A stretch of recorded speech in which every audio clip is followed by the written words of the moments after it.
right, welcome into the next edition of the Vegas Square Snippets, and I am here with Tony, and Chris. And Tony, Kawhi Leonard was traded to the Toronto Raptors this morning in a move that probably 99% of people didn't see coming. Who the fuck cares? I'll take one out of Spike's books. Well, yeah, you and I are not basketball guys, but Tony follows the league. Huge fan. I'm a huge fan of the league. It's probably my favorite professional sport of the team sports by far. Yes. I can't tell if that's sarcastic or not. No, it's for real. Why would it not be? I mean, the game is phenomenal. I thought games were decided by individual players in NBA. Not anymore. Not anymore. 1 on 5. The top 6 or 7 best teams in the NBA are all relatively quite team oriented and play great defense. And there's just, I mean, we're not going to talk about the NBA and like whether it's good or bad. That's no. Yeah. When you said that, you had like a smirk on your face, like I couldn't. No, because I know I'm in a group of people that do not like the NBA, so that's why it's just kind of funny to be in a group like this that are more pro hockey and baseball than I am, and I can't really watch baseball anymore. I'm so more pro golf. Yeah. Fair enough. All right. Well, let's not fall down the rabbit hole too far. No, that's what I'm saying. I want to go down the rabbit hole. So my initial thoughts was.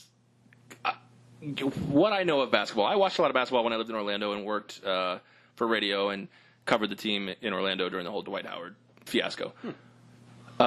Stan Van Gundy, during that point, was a very mild-mannered guy. He was always thinking of his next move. He was 2 steps ahead. And I liken that to Greg Popovich, who's always 2 steps ahead. So my initial thoughts when I saw the Kawhi trade come down the wire was Kawhi wanted to go to L.A. That was pretty known publicly. So what does Popovich do? He deports his ass out of the country and sends him to Toronto. I don't think it has much to do with what he wants. He wants to do what Kawhi wants or doesn't want. I don't think it. But the thing is, I don't even think they got the best deal at this point, based on what was allegedly offered by teams. Who knows? We're not there. We have no idea. Again, I'm not talking about what's allegedly offered, but I just thought it was kind of funny. It's like I think in my mind, both teams got a fair deal on this, and Toronto got the better edge of it. It depends. It depends on. I disagree. I disagree with that as well. I think if you're going for it, as the GM of the Raptors was saying, why would you trade one of your big 3, or of your potentially new big 3 to? I don't think they got better. I don't think they're better today than they were yesterday.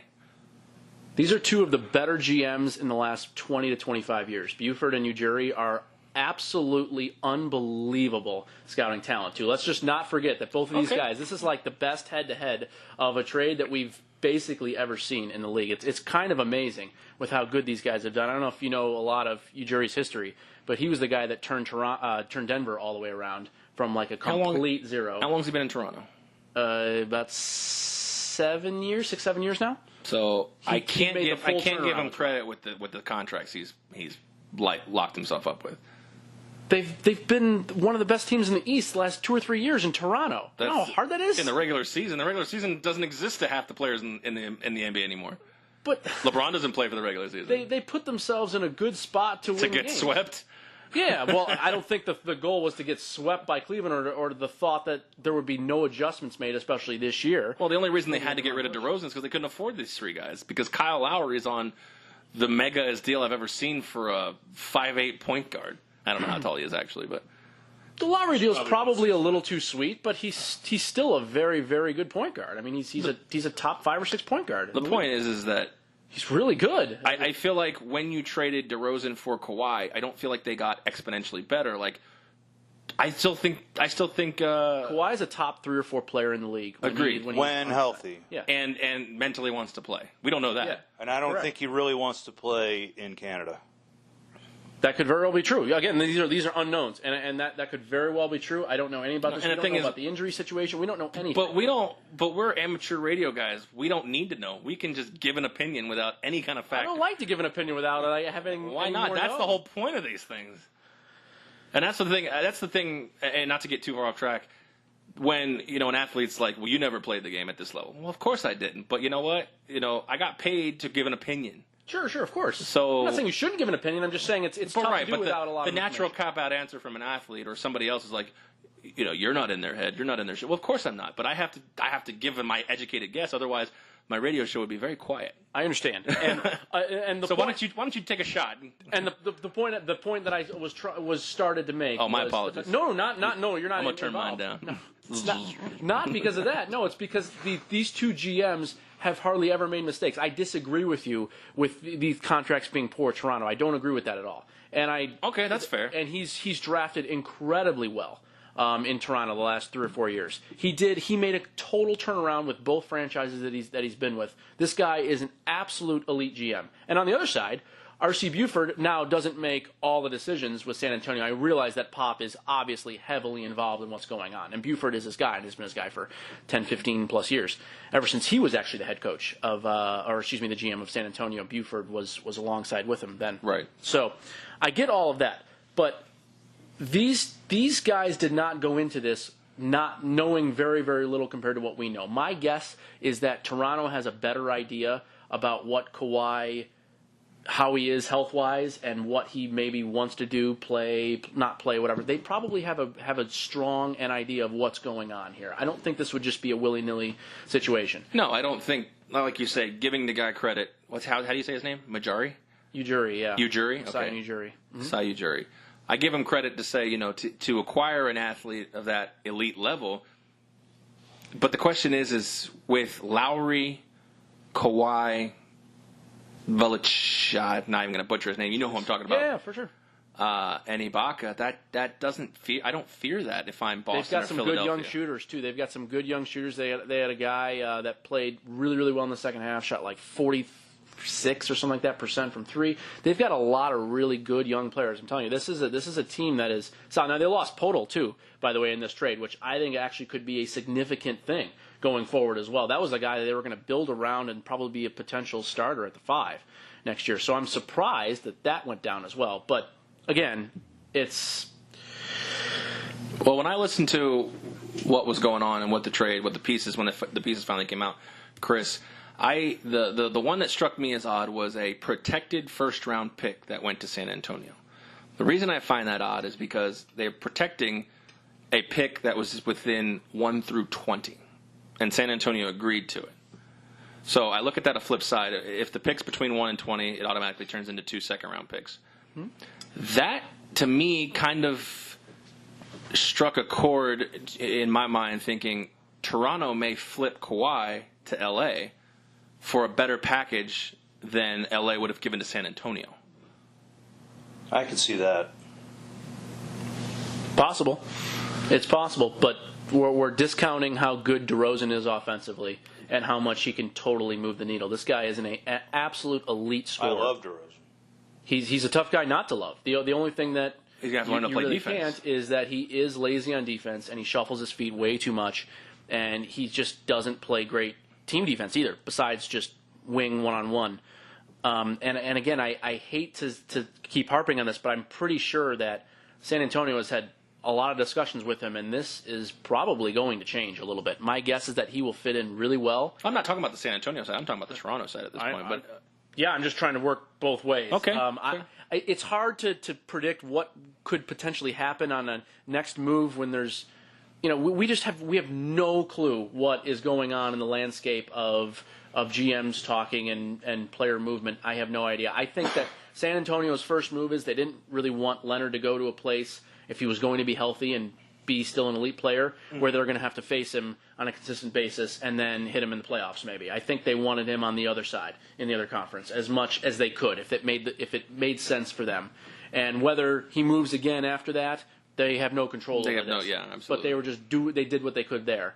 And then secondly, they wanted as many quality pieces as they could get that would fit in and that would make a lot of sense. And the protected pick, I don't think that probably wasn't a big deal for them. That wasn't the main. Well, the reason I think it may be a big deal is because if Toronto decides to flip Kawhi Leonard, right, that basically is the signal that it's rebuild, that they're unloading, right. So that pick is almost guaranteed to be a top 20 pick. Sure, and if Kawhi Leonard is, so they can save that pick by being terrible, by trading Kawhi, acquiring more assets, being terrible, keeping a first-round pick, getting rid of this guy. What'd you say his name? Podol? Yeah, Jacob Podol. Yeah. So if they're they're unloading DeRozan's contract, which everybody has said that they didn't like. They made a mistake signing that contract. That's what just you hear. So getting rid of DeRozan, keeping your first round pick, which effectively, if you get rid of Kawhi and flip him wherever you flip him, you're not going to. Obviously, the Toronto's not going to flip him to anybody in the East. But if you flip him back to LA, you could receive a Kuzma. I don't want to say Ball, but you could receive a Kuzma, Hart, and a first round pick, all for a guy who never really intended on playing for your franchise. And you may, in theory, be rebuilding, in return for, but your team is still going to be good. They're still going to be a good team in the East. The East is very weak. They're still going to be good. But with who? With Lowry and Kuzma and Hart? Or are you talking about with just Kawhi? And with Kawhi, they're going to be fine, but I don't think that Kawhi suits up for them. Without Leonard, they will still be a good team in the East. Yes, if they get a. What's good in the East though? Because that's what I'm saying. But that's the whole point: is that they're not going to fade. They will not just. They're not going to be the 1 seed. That's for sure.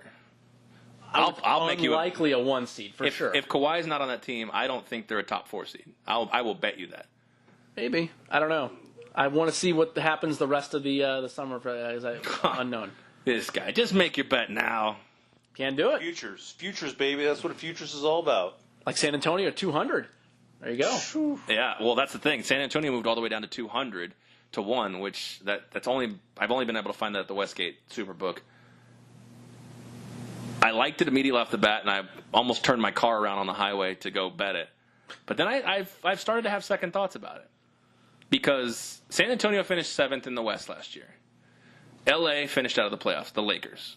That team's in the playoffs with LeBron. No doubt about it. 100%. 100%. I hope not. So that moves. Me too. Well, I hope not too, but let's call it what it is. LeBron's good enough in the West to get at least an 8 seed. For sure. So that moves San Antonio to the 8 seed. You have New Orleans is better than them. You have Minnesota, who's New Orleans. There's a lot of question marks for these teams. I think you're under too many assumptions that these teams are going to continue to be exactly what they are. I mean, Denver has looked promising as well, but again, you don't know what potentially happens. There's injuries that go forth. Well, of course, there's a lot of unknown. But I mean, Dallas is improving too. I think Dallas is going to be significantly better. So I know that. I'm still betting it at 200 to 1. I understand. But I'm just saying. But I think there's going to be a little bit more shifting than you might. Exactly. But is there too much shifting that pushes San Antonio out? That's the question. Possibly, but I don't think so. I don't think so. I think they're too well coached and they have too many quality players that are still there. I still think they have a lot of quality players. Oh, I do too. I think they have a really good roster actually still. Murray can still really play. Kyle Anderson is. So who plays the 1, Murray or Patty Mills? My guess is Murray. Patty Mills is not to me a starting 30 to 35 minute a game guy. I think he's much better in spurts and much better in a more kind of energetic sense when he's getting the tail end of the other team's starters. I think putting him in a spot where his energy and speed can give him the most advantage, and that's really where he's been used, I think, more often. And this is not an original thought at all. This is, I think, how he's used him for the most part, and I think that's the right way to do it. Okay, so you have a projected starting lineup of Murray, DeRozan. Mm-hmm. I mean, at the 3, realistically, I don't know what you put there. You put Rudy Gay there at that point. Okay. LaMarcus at the 4, Gasol at the 4, LaMarcus at the 5. Okay, yeah, sure. It's not a bad team, and you have Patty Mills and Bellinelli coming off the bench. And did Ginobili retire, or is he still there? Still technically there. I know Parker moved on. Physically, he's there. He's physically there. Okay. Talent-wise, so you have a halfway decent 8-man rotation at that point. Yep. So, like I said, I'm probably still going to bet them if they're 200 to 1 at the end of when I head back toward the strip. And you would somehow need Golden State to sort of fall apart injury-wise. That's the only chance, really. In terms of your bet having any chance. Because, I mean, 201 is obviously a very long odds, but how are I don't expect them to win the title. How are they going to beat Golden State? Well, it's a hedge. It's a hedge all day. So they have to get to the second round of the playoffs. Probably second or round. Something? Yeah. Unless if they're a huge. Well, let's see. If they make the 8th seed, they're going to play Golden State. So I'm probably just going to bet Golden State to win against that hedge. And lay one game. minus 2,000? One game. Okay. Even 2,000 might be free money at that point, though. It's not a lot of free money. Yeah, I mean, it certainly is. You have a nice middling ground, but you're also putting out a chunk of money for months on end. So you have to look what's the value of your money. I'm putting $100 out. I'm okay with that. Okay, that's fine. Just so for a $20,000 return, which I know I'm not making $20,000. Right. But that's the question. Hopefully they'll be the 7th seed and play. I don't know, Portland. Portland in the 2. Wow.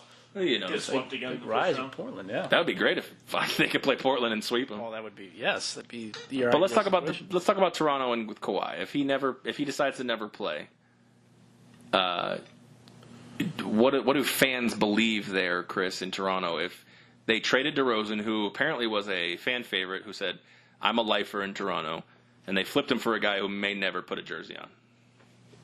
I think it's the start of the rebuild, in my opinion. No matter what. No matter what, even if Kawhi plays. I don't think Kawhi. Well, I just don't think he's going to play. I really think that they're doing this to get out of the bad contract and to just move on and get a package. Do you get a better package now, or do you get a better one in February? I think you probably want to do it now. If they can get something comparable to what you guys were talking about from the Lakers, then yeah. Then definitely pull the trigger and do it. Dick move would be to send him to the Clippers. Yeah. Hey, we're going to send you. How you like to play in the Staples Center for all your home games? All right, cool. I didn't lie to you. I don't think the Clippers don't have the crew. Clippers don't have anybody. I don't think they have the crew for Leonard. Yeah, probably not. Yeah, they've really run that team. But I just don't think that he's motivated to play there. I just don't think he wants to play there. And I think that his agent is going to, make the conversation happen to potentially get him out of there. Yeah, it would just be amazing. I don't know how the fans would react. I guess, whoa, that was a bad pitch. I just don't know how the fans would react to a guy who never suits up, and you flipped a guy who was a fan favorite, irregardless of the bad contract at that point. So I think that the thing is that top 20 pick, that protected pick, is what signaled to me that they fully expect Kawhi not to play. That's what I took from it. Interesting take, yeah. Because if Kawhi doesn't play, they're going to be not good. I mean, the players better than I do, but I just they'll be better than you think they will be. That's my only. They're not going to be terrible. I mean, like Tony said, they're not going to be terrible because the East. That was a great pitch right there. This kid's got another pitch, I'm sure. I lost my train of thought. No. Apparently, a toddler throwing off the mound is more important. The wrong way. Right. Oh no, you went the right way. There you go. Anyways, that's where I got out of it because. Okay, well, what's left there at that point? You said they have young shooters. Talk to me about the Raptors roster at this point. If Kawhi never suits up. So then they're going to have other players, though. So I don't know. What do you mean by like? What do you? So you're expecting to have like a haul of 2 or 3 young players if he doesn't? Well, if they go to L.A. and get Kuzma and.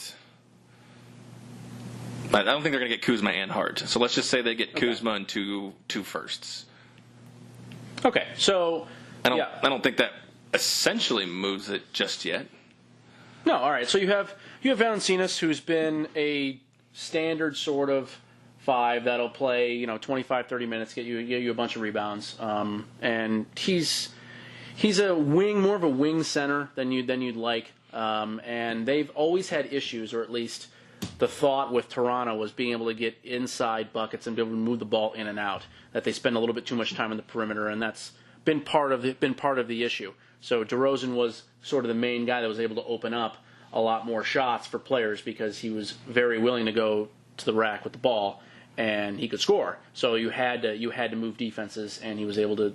Then that's I think one of the ranges he's become a better player is because he's passed the ball a little bit more. Okay. As guys can converge on him. So. Guy I was talking about earlier, Fred Van Fleet, was the guy that came out of nowhere last year and actually shot the ball incredibly well in the second half of the season. And he's awesome. Yeah, I can agree with you on Van Fleet.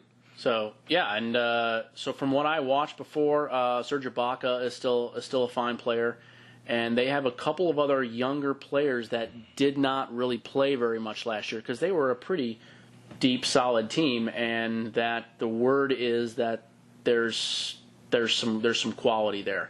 I know the guy that I remember, DeLon Wright, is the guy that's been talked about some. Again, I know very little about. I know Anunoby has been talked about as well. Yeah, because he was actually one of the pieces in discussion that was going to be moved. Right. So yeah, there's another guy. Exactly. I forgot. Okay. Well, I'm looking at this, and I think this is where I think the top 20 pick is smart. But I'm surprised they gave up Podol though. I've always been a huge fan of him because he shoots the ball so well and he doesn't take bad shots and he plays with his back to the basket. As well, he can actually move really, really well in the paint, and it thought a guy that was going to just continue to get significant minutes as the years progressed. But I guess he wasn't a part of their future plans, or San Antonio wanted him. He had to be part of the package, maybe, I don't know.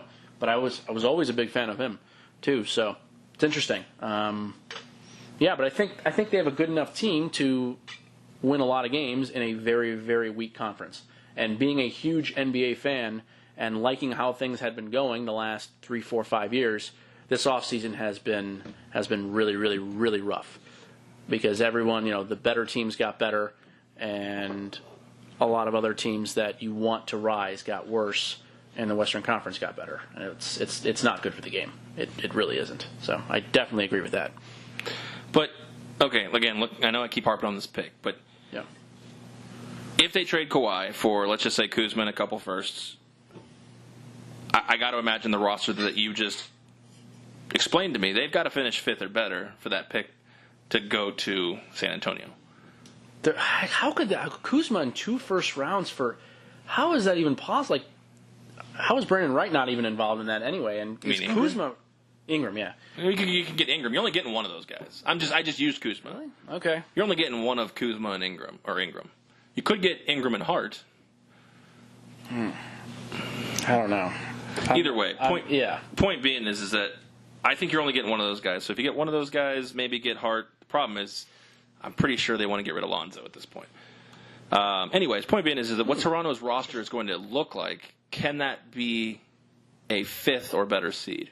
Because yes. Boston's good, Philadelphia's good, Indiana's halfway decent. They got a lot better last year. They looked really solid. Yeah, very impressed with Indiana. I think Washington got better. And so that's 4 that I think are better than Toronto as advertised. The first 2, 100% for sure. The first 2, right? No doubt whatsoever. The second 2, yeah, maybe let's see how the rest of the offseason progresses and what goes on. I'm not convinced of 3 and 4 of your 3rd and 4 teams, Indiana and Washington, necessarily being better. I don't know. Well, okay, the team was as it was constructed was 59 and 23. If Kawhi never plays, and you have Lowry, Valanciunas, or however you say it, and you're starting Ingram and Hart, and I don't know, and Ibaka, yeah. Is that what's the record of that team? How many losses? How many wins do you lose in that? 10? Maybe. I don't know. What's the rest of the East look like? This is such a hard thing. It's July. I don't know. I think rosters are pretty much intact at this point, with the exception of Kawhi Leonard, though.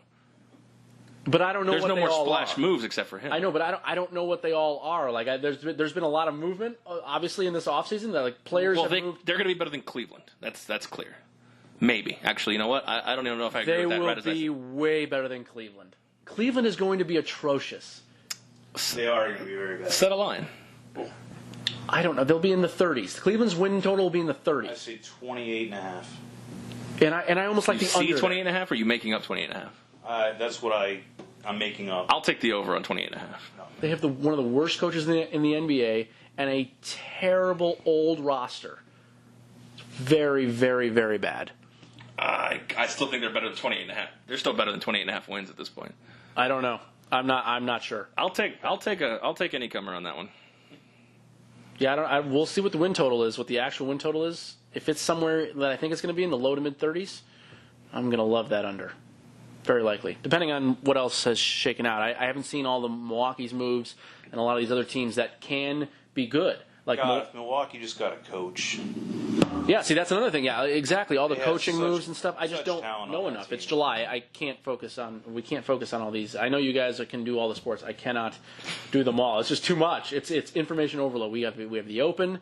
We just have a lot of good stuff going on. It's too much. All right. Well, I guess with that, we'll wrap it up. What are your overall thoughts of the Kawhi trade? Thumbs up, thumbs down for both teams? I think it's definitely a good move for San Antonio. If Toronto knows that if he's playing and he's legit and healthy, I think it's a fantastic move for Toronto as well. Eastern Conference Finals if he plays? I'm a thumbs up. Very possible. I'm a thumbs up both sides is the way I would say it, assuming that Kawhi is playing, or they have a deal maybe already sort of in place with the Lakers or another team that they're going to be able to get a huge haul. Then fair enough. It's got to be the Lakers at that point. I don't feel like they. think so. If they make that deal with an implication of moving him again, I don't know if anyone else has the salary cap space and the assets to give Toronto. You're very likely right. Yep. So I'm assuming it's the Lakers, and I like the move for both teams. I actually think it's a thumbs up for both sides. If I had to vote on it right now, certainly San Antonio. They can't play. Leonard wasn't going to play, or he was a piece that could not work. And they had to get something. Well, anything would have been better than him not playing. That's what I'm saying. So you have to be sort of pleased with that. And if DeRozan becomes more of an all-around player on both sides, he'll be a top 10 player in the league. Sure.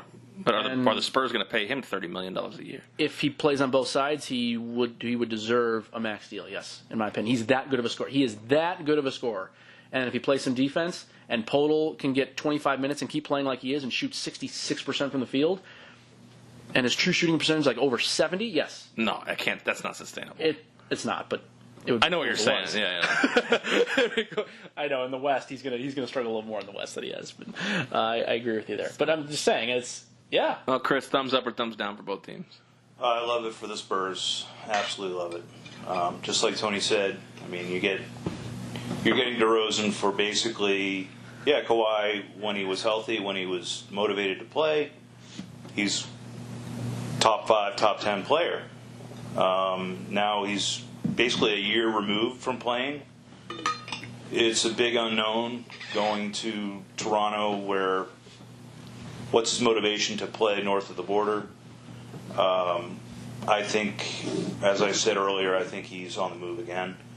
I'll say it's a win-win for both sides.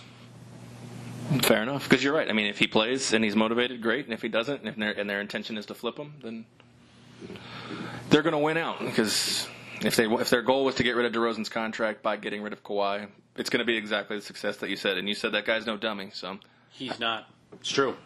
I have faith.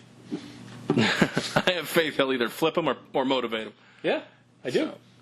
All right. Well, we appreciate the take, even though it's only July, and I guess I threw you a curveball.